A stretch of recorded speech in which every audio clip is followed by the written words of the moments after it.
एक जादुई जंगल की गहराई में, जहाँ हर पत्ती और फूल चमकता था, दो नटखट परियां रहती थीं।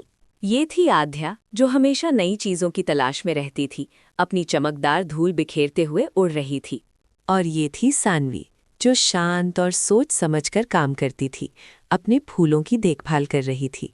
आध्या ने सानवी को पुकारा, चलो सानवी, आज कुछ नया खोजते हैं। मुझे लगता है जंगल में और भी रहस्य है। दोनों परियां गहरे जंगल की ओर उड़ चली, जहां सूरज की किरणें भी मुश्किल से पहुंच पाती थीं। तभी उन्होंने एक अद्भुत पेड़ देखा, जिसकी शाखाओं पर अजीबोगरीब फल लटक रहे थे। फल गहरे बैंगनी रंग के थे, जिन पर सुनहरी और हरी लकीरें चमक रही थीं। आध्या की आंखें चमक उठीं। सानवी, देखो, ये कितने अनोखे हैं, इन्हें चखना तो बनता है। सानवी ने संकोच किया, लेकिन आध्या, हमें नहीं पता ये क्या है। पर आध्या ने तुरंत एक फल तोड़ लिया और एक बड़ा निवाला ले लिया। बहुत मीठा है, आध्या ने कहा। सानवी आखिरकार मान गई और उसने भी एक छोटा सा टुकड़ा चखा।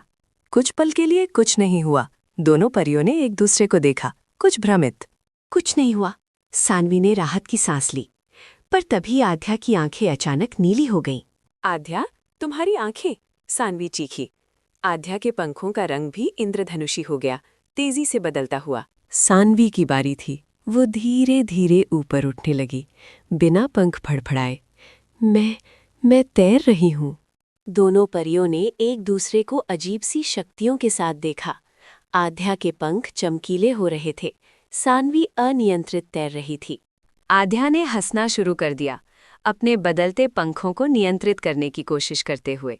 सानवी ने नीचे उतरने की कोशिश की, पर हर बार वो जमीन से ऊपर उछल जाती। ये उस अनोखे फल का कमाल है, आध्या चिल्लाई। हमें कुछ अजीब शक्तियां मिल गई हैं। आध्या ने अपने रंग बदलते पंखों का इस्तेमाल करते हुए हवा में चमकीले पैटर्न बनाए, जैसे कोई चित्रकार हो। सानवी ने अपनी तैरने की शक्ति का उपयोग ऊंची डालियों तक पहुंचने के लिए किया, जो पहले असंभव था। उन्होंने अपनी नई क्षमताओं के साथ जंगल में छुपन छुपाई खेली, एक दूसरे को चिढ़ाते हुए।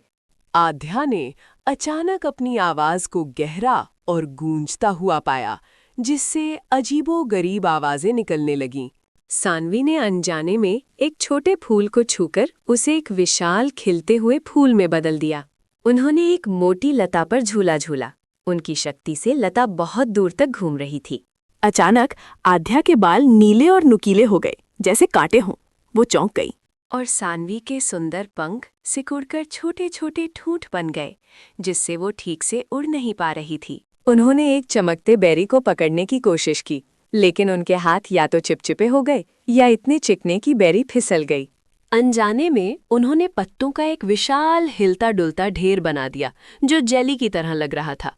अब उन्हें एहसास हुआ कि ये शक्तियां अप्रत्याशित और थोड़ी समस्याग्रस्त होती जा रही थीं। उन्होंने एक दूसरे को चिंता से देखा। ये अब मजाक नहीं रहा था। उन्होंने अपनी सामान्य जादुई शक्तियों से इसे ठीक करने की कोशिश की, लेकिन कोई फायदा नहीं हुआ। वे एक शांत, क्रिस्टल साफ तालाब के पास पहुंचे। पानी में अपनी अजीबोगरीब परछाई देखकर वे ठिठक गए। उनके प्रतिबिंब अजीब और मजेदार लग रहे थे। वे उदास होकर तालाब के किनारे बैठ गए, ये सोचते हुए कि क्या वे कभी सामान्य हो पाएंगे। धीरे धीरे उनके शरीर में एक हल्की झुनझुनी महसूस हुई। आध्या के बाल सामान्य रंग में वापस आने लगे। सानवी के पंख भी धीरे धीरे बड़े होने लगे, अपने मूल आकार और सुंदरता में लौटते हुए। पूरी तरह से सामान्य होकर उन्होंने एक दूसरे को गले लगा लिया, राहत और खुशी से चमकते हुए। उन्होंने उस जादुई पेड़ को देखा, थोड़ा समझदारी से, फिर हंसते हुए जंगल में उड़ गईं, एक नया सबक सीखकर।